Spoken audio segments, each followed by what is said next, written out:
So to start the second half of our program here, I am here to introduce Susannah Krysko, who works for our program and has worked at still part-time with StopPests, right, in housing, so the Northeast IPM Center as well. Susannah's current work focuses on promoting IPM and affordable housing and overcoming the obstacles to implementing safe and effective pest control in multifamily housing.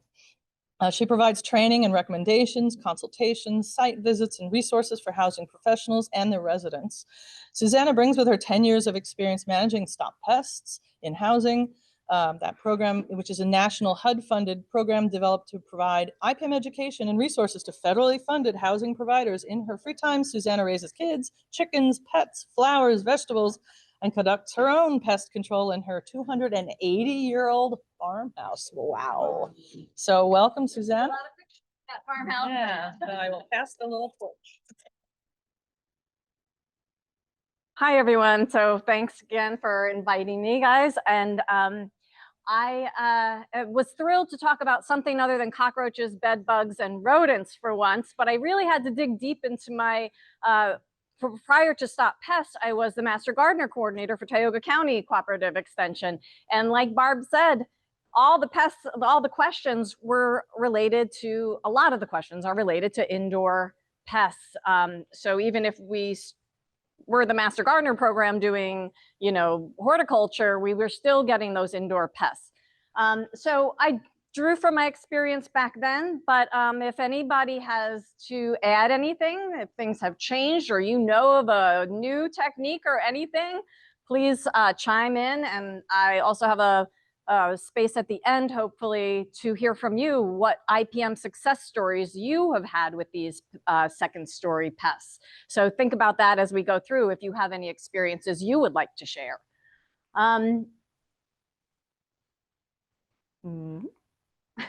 There we go. Okay, so I started to make a list of all the things that come in on the second floor, and I'm not going to talk about all these, but it just kept going and going and going, and I was like, oh my God, I only have 30 minutes. How am I going to do this all? So first of all, we're going to, sorry, I'm going the wrong way. We're going to get rid of these guys. Jody already talked about carpenter ants.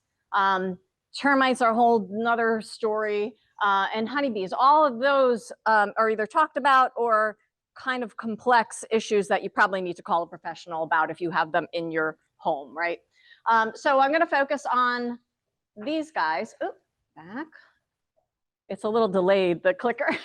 And when I looked at all these, I forgot to change my abbreviation. That's Western conifer seed bug. Sorry about that. When I looked at all those, everything has the same common denominator. Exclusion, exclusion, exclusion. So all of these pests that come in on our second floor, really the way to control them, the most effective way to control them is figure out where they're coming in and seal that off. Seal off the entryways before they come in, right? And if they're already in, then you have to think about how to seal up, whether you want to trap them in the wall voids or not. That's a big consideration. So we're going to talk a little bit about that when we get to the specific pests. What else do I want to say? Okay, and of these pests, these guys are really just the nuisance invaders. There we go. I have it backwards. Oh my gosh, thank you. All right, that's why I was pressing the backwards button for forward. Thank you. Tech isn't my strong point. Okay, so of these cluster flies, stink bugs, Western conifer seed bugs, ladybugs, box elder bugs, they're nuisance invaders. They're not gonna damage the home, right? They're not gonna be any kind of health concerns associated with them. And then the wasps, the birds, and the bats have a few more considerations to think about, right? So before we begin, I think one of the places that they mostly come in, all these pests have, what they have in common is they're going to be coming in around our windows. There's a lot of openings around the windows, and sealing those off from the outside is really important. Sealing around the inside is very important too, but it also matters what order you do it in and when that pest comes in, right? So most pests are coming in the fall, so we want to seal the outside before they are starting to come in. So in the summer, you know, is a great time to get up on that ladder and get the sealant, not the caulk, and seal some of these places that you find that they are coming in. And before I forget, so Gil doesn't have to remind me, if it's the second story, how are you going to determine how they're coming in? An important tool, it might be binoculars to really be observing your home, and to see the upper story, you might need a pair of binoculars to really inspect well in these second stories from the outside. Okay, so windows are key entry points, and you probably can figure that out by most of these pests we find kind of gathered around the windows. Some of them really like light, they're attracted to light, but a lot of times they are coming in. There's so many openings around windows that we need to seal. And just to clarify some terms that I used to have a little bit of trouble with, so I like to talk about these things.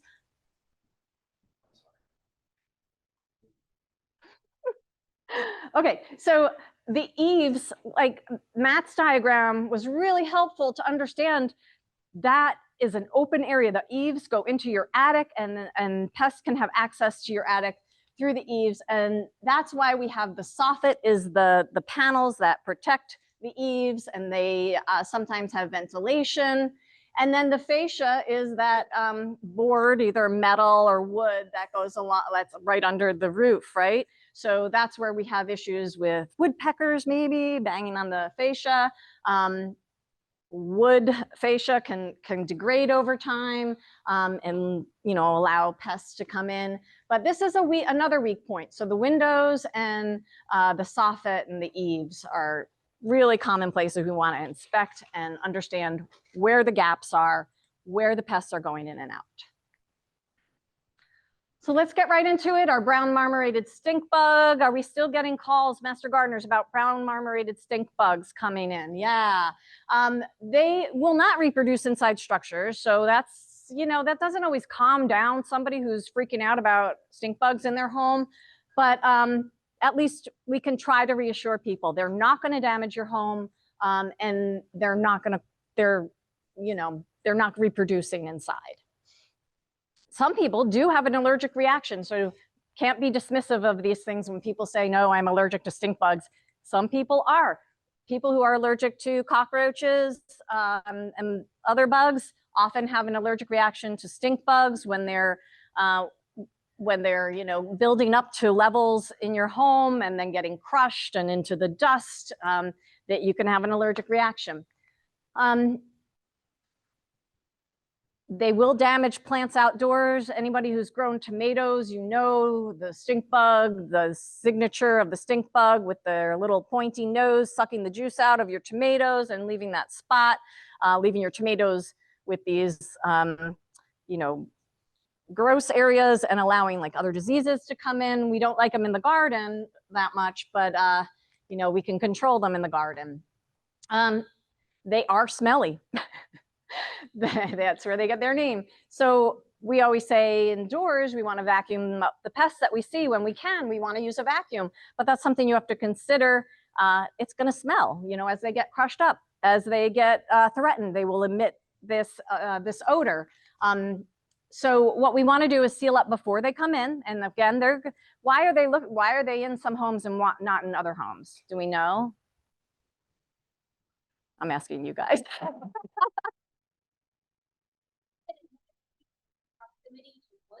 Like they come out of the woods in the fall, and if they bump into a house, they'll go into the house.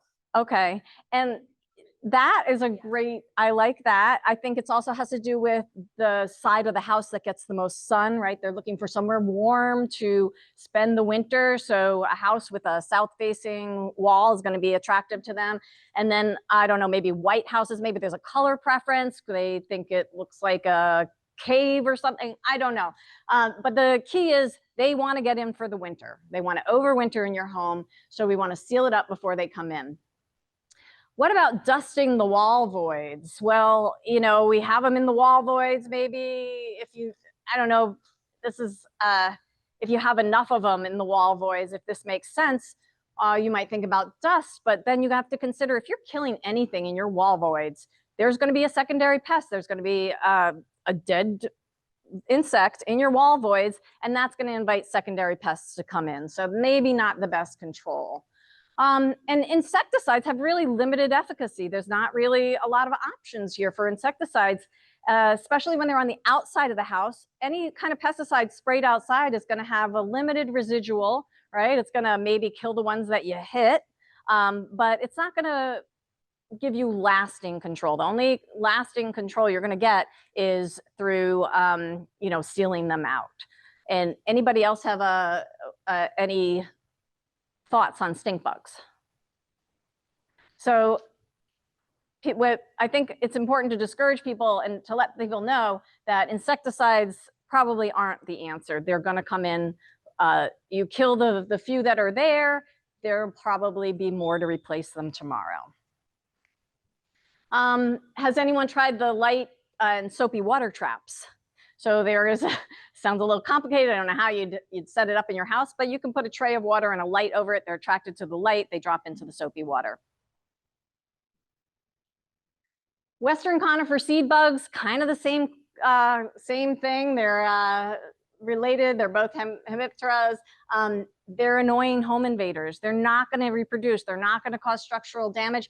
They don't even cause a lot of damage to the pine trees and the conifers that they consume. They're just, you know, doing minimal damage. They're not going to take out your pine trees. They're really not a huge concern, except when they come in the house. They also are a little bit stinky.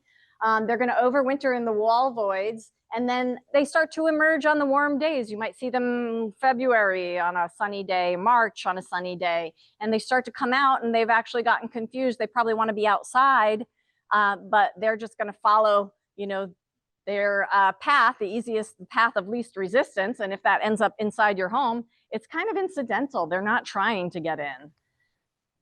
And of course, the best method is mechanical exclusion. And the box elder bug, you know, I'm getting through these guys pretty quick because these have the same essentially the same controls. What a pretty bug the box elder bug is, huh? Okay, vacuum, easy, safe, reliable. Hose, what if they're on the outside of your house? When you want to hose them off?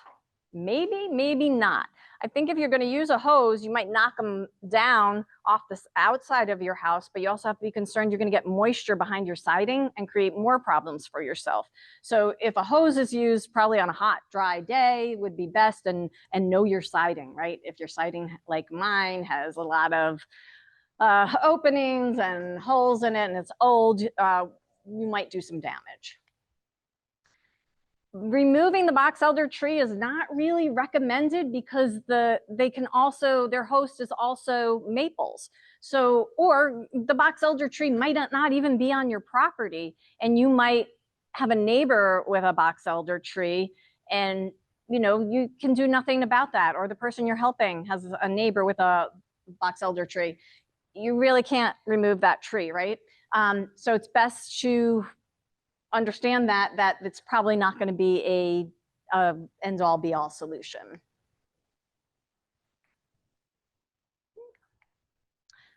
Again, insecticides are not recommended because if you're going to use an insecticide outside, it's not going to have a long residual. It's not going to last very long, and you're going to get more box elder bugs the next day. And if it is necessary, if someone you're trying to convince to not do insecticides, you might try to, and they just have to have an insecticide, you should really encourage them to hire a professional. This isn't, you know, the outdoor insecticides that would be labeled for box elders are probably restricted use. And if it's not not a restricted use, if a licensed applicator would have to apply. And if it's something that you're just buying from Home Depot, well, probably doesn't have the efficacy that you want. Okay, the multicolored Asian lady beetles. They're an invasive species, right? We used to have the 9-spotted ladybug. That is our state bug, but you know, the Asian lady beetles came in and outcompeted them for space, for habitat. And now we generally just see these guys. Has anybody seen a 9-spotted ladybug in a while? If you do, I always count the spots. There's Cornell has the Lost Ladybug Project, and you're supposed to report your 9-spotted ladybugs, right? So count those spots. So they can occur in huge numbers, right? We've all seen this. Is anybody still seeing huge numbers? I think it happens sporadically in different parts of the state, but it certainly has died down a bit in the last 10 years, right? So they cluster around buildings in the fall to overwinter, and we're not quite sure what attracts them to certain buildings, but boy, when they pick a building they really like, they can occur in huge numbers. Sealing them out is the best strategy, go figure. And they eat aphids, so they're actually beneficials in our gardens. I forgot to mention, when we're thinking about IPM, we always want to remove the food source right first. We always want to think about what is the food source that is attracting this pest. And for all the pests that I've already mentioned, that's kind of impossible. We're not going to remove the aphids from our garden. We're not going to, we can't cut down all the trees that the Western conifer seed bugs would be consuming. With a lot of these, we have to rely on other strategies. We can't remove the food. They can cause an allergic reaction. Again, some people who are sensitive to insects like cockroaches might be sensitive also to the lady beetles. They can also emit a foul smelling liquid defense that can irritate people. And when huge amounts of them die in your wall voids, you might see secondary pests too. That's why we don't really want to, we want to think about how we trap them in. If we seal them, if we seal the outside and we seal the inside of our house, then what's going to happen to the carcasses? They're going to stay there and rot and maybe attract secondary pests. So we have to be kind of think through how we're going to do the order of exclusion. And then this I learned when I was in Tioga County. I had somebody call up who said that a ladybug bit her. And at first I didn't believe her. And then I read, no, lo and behold, ladybugs will taste anything. And then I was bit myself. A ladybug bit me on the neck, and it's just like a little pinch. Doesn't leave any like, sting or anything. But lo and behold, they will taste anything. And I've heard ultraviolet light traps can work. I don't have any experience with that, but certainly the vacuum or sweeping up these, sweeping them up is very effective, right? They're going to gather around the windows. And again, those window areas are really vulnerable to pests coming in because there's all sorts of little cracks and crevices. All right. Be familiar with the larva as well. This confuses a lot of people when they see these little alligator guys. They don't know that this is the larva of the ladybug. And that too, right? Doesn't look like, that could be scary. That looks like something is eating your plant, right?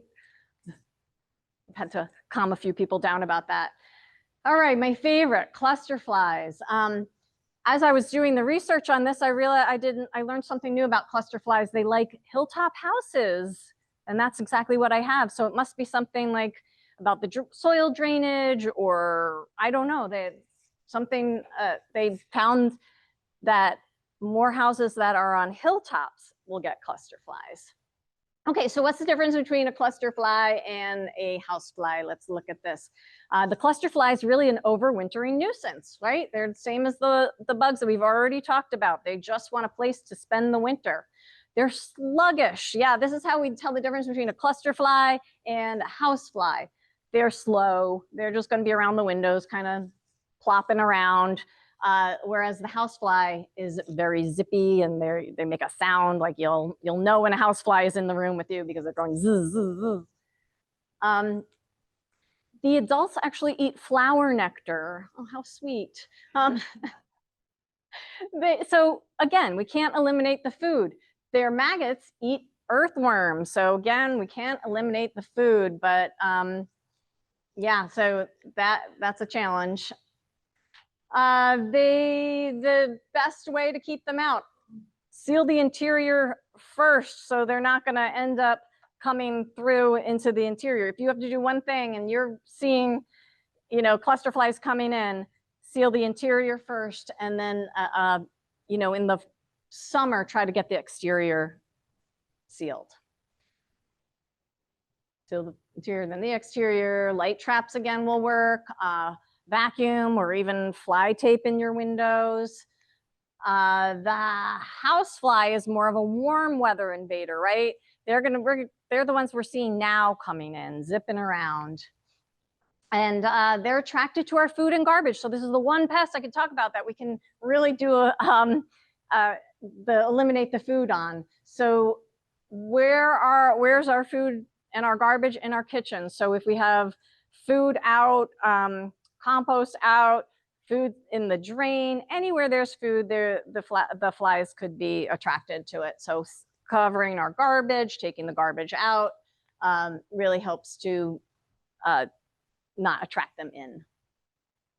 Sticky traps, again, there's all sorts of sticky traps for house flies. There's fly tape too. Make sure screens are intact. It seems obvious, but sometimes they're not. Fly swatter always works, right?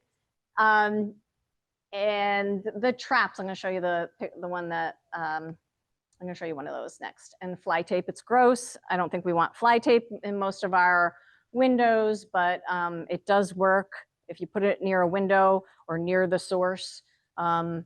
Unfortunately, I have a litter box in my garage and I do have fly tape hanging over that because if you have pets, dogs pooping in the yard, cats, that's another place where they could be eating and breeding.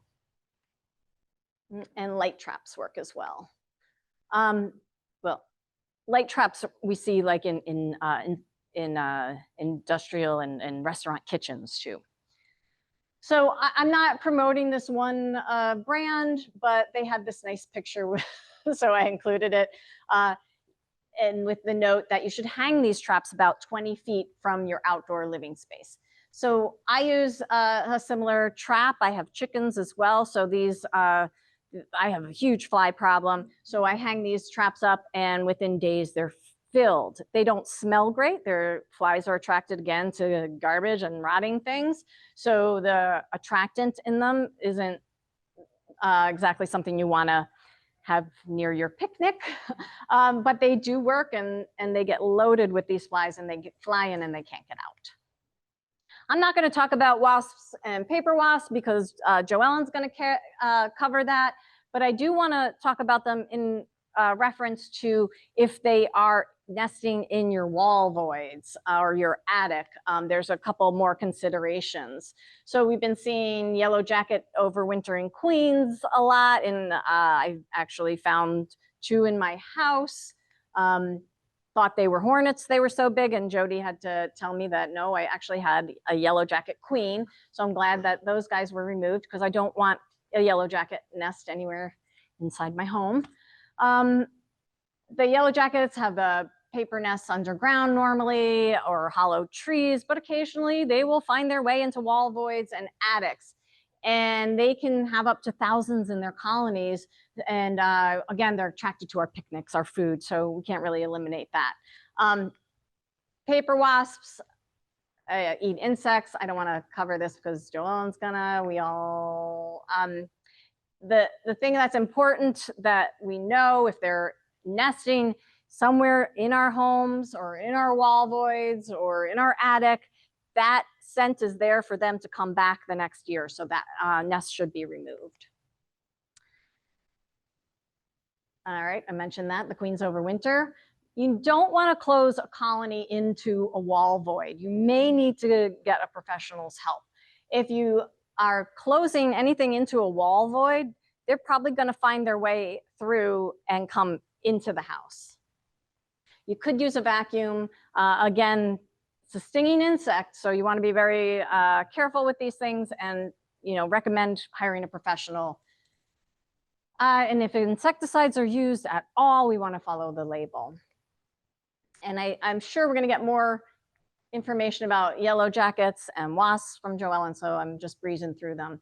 Two guys that I have found in my upstairs of my house are the bald-faced hornet and the European hornet. The control is going to be similar to paper wasps. I'm not going to spend a lot of time on that, but they have smaller colonies.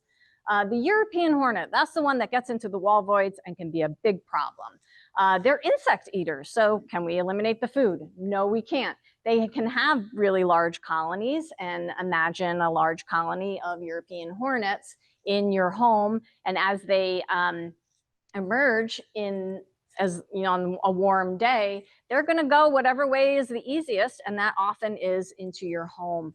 We've had, we've even gotten stung in our home. They're attracted to porch lights. So this was what we realized at our house is the back light is on. They're always flying around the porch lights. They're sometimes confused with the northern giant hornet. They are not the same. Okay, so here's what I want to talk about. They're going to nest in the wall cavities, and if they nest in the wall cavities or the voids, and you seal them in, they can chew through wood. They can get into your home even if you think you have sealed them in. So it's a big consideration to, if you have them in the wall voids, you don't want to end up trapping them so they have to come inside. And can be very smelly if the colony is killed. So depending on how big this colony is, could be thousands of bodies, and if they're dead in your wall because you sprayed them, or then there's going to be a odor issue, and there might be a secondary pest issue. So what we did was, when we started seeing them coming in, I could observe which side of the room are they coming in on. Okay, they're coming in on that side of the room, and then get my flashlight out, try to figure out where they're coming in. I went along the baseboard heater, and it's cold out, right? So I could actually just feel air coming in along, like from below and behind the baseboard heater, and I just sealed those spaces up, and we had no more issues. Now there could be a colony in my wall void, and I'll have to address that, eventually, but I have sealed them at least from coming in from the wall void into our bedrooms. So now what we have to do is figure out, are they in the wall void? Is there a nest in the wall void? And we are going to have to be keen observers and get our binoculars out and see where we see them coming out as the summer goes on. And so if they sting, they have a really, painful sting. So again, if they're in a wall void, this might be a professional job. And same for honeybees and structures. Always seal inside and then outside, right? Because we don't want them trapped in the wall void, trying desperately to get out and coming into our homes. So here's what a European hornet nest would look like in nature, right? They're in a nice tree void. That's where they should be. And then here's what they look like when they get into our homes, what we don't want to see. All right, so this is my old 1743 house that we bought in 2021 when the real estate market was crazy. And I'm getting ahead of myself, but anyway, we have all sorts of cracks and crevices, and I sent my partner Todd up to check out, like, why do we keep getting the hornets coming in on this side? Where are they coming in? And while he's up there on the ladder, very high up, he spots the bald-faced hornet nest just starting out. So before we did any sealing or anything, we realized he can't be working up there with this nest right there. So we got our can of spray, and I just want to point out that this is dangerous work. This might not be for everybody. You're high up on a ladder. I was so scared. I was just looking down, like I was standing on the bottom rung, just looking down because I was so scared to look up, and except when I took a picture. Okay, so he's not standing directly underneath the nest is what I wanted to point out. You never want to spray a nest when you're right underneath it. So he addressed that nest, and then we can feel safe to kind of get sealing around those windows. So always be aware of what you're getting into when you take on some of these projects. Okay, moving on to bats. Now I want to tell you about the story of my house and how we got the house. It was in foreclosure, and it was a crazy time. Real interest rates were like 3%, so it was very hard to find a house at that time. And so this one's in foreclosure, and we think like, okay, we got it. And we ended up in a bidding war, but we didn't eventually win the bidding war. But every time I went to look at the house, I looked at it probably 4 times before we finalized the sale. Every time we'd go from room to room, and there was a dead bat in every room. The real estate agent just didn't care, I guess, at this point. It was weird. They never picked up the bats, and every time I saw one of those bats, I was like, shoo, thank God, because no one's gonna buy this house except me. So this was one of the bats, and it's a brown bat, a large brown bat, and it was really obvious where they were coming in. There was a huge hole in the room that is now my bedroom ceiling. So at some point, someone put this giant hole in, so like I could handle that because I could seal that hole. So thank God, no one. We got the house, and we never had any bats coming in because the first thing we did was seal that hole in the ceiling. Well, let me tell you what else we did. Let me get to the bats. First of all, bats are good, right? They're beneficial. They eat about 2,000 bugs a night. We like them. We just don't want them in our house. They poop. Guano is not safe. You can get diseases. They carry rabies. So generally, we don't want to live with them in our houses, but we are good with them living out in nature. Okay, I have 5 minutes and I talk too much. We have 9 bat species, 3 tree bats, 6 cave bats. The ones that get into our houses there's very few. There's maybe 2 or 3 species that get into our houses. If you think about a bat box as maybe as a control for bats, thinking that you're going to put up a bat box and they'll leave your house, that doesn't happen. You have to seal them out, and you could put a bat box up, but there's some considerations with bat boxes. They have to be facing south. They have to be big enough for the species that we have up north. And if you have one singular bat in the house flying around, no big deal. Open up the window, let it fly out. But a colony of bats has to be sealed out after the pups have matured and left. Otherwise, you're going to trap them in your attic, and and they are going to die there, creating all sorts of problems. So that's late July or August is the safest time to do that. All right, there's our big brown bat, our most common species found in buildings. And okay, this is what we did. This is my reenactment of me and Todd and the first year we lived in our house. And we set out our lawn chairs. We had no idea where these bats were going in and out. We set out our camp chairs, and we just watched the house. And you can see I have my glass of wine. We spent some hours out there. Todd sometimes brought his guitar, and we counted the bats as they came out. We knew how big our colony was. As soon as we figured out where and how many there were, we sealed up that spot. We did see that our attic vents were well sealed, right? We didn't need to do anything there. We did a quick fix here, but then we realized no good. This is 1/4-inch hardware. The bats can probably still get through there. And then we installed a bat door, which I'm going to show you from a better. I'm going to show a picture so you can see. Again, this picture is no good.